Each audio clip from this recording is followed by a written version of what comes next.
Hey, so if Mailchimp is not connecting to your website, yeah, like your sign up forms aren't syncing, embeds aren't working, or integrations are failing, that can be really frustrating. In this complete guide, I'll show you how to fix it step by step.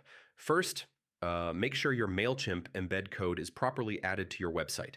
I mean, missing or broken code is the most common issue.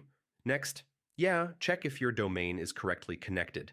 I mean, Mailchimp integrations won't work if the domain setup is incomplete. Now, make sure your website form is linked to the correct Mailchimp audience. I mean, wrong audience selection means no data sync. Yeah?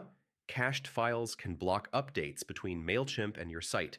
Clearing cache often fixes sync issues. Now, website plugins or browser extensions can block Mailchimp scripts.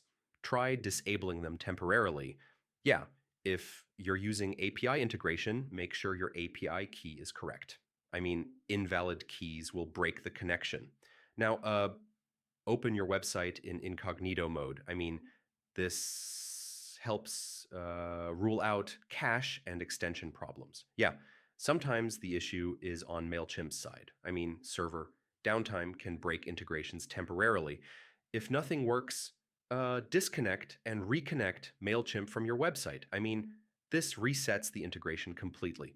So, yeah, that's how you fix Mailchimp not connecting to website issues. Most of the time, it's embed code, domain setup, or plugin conflicts. Try these steps, and your integration should work again. Thanks for watching.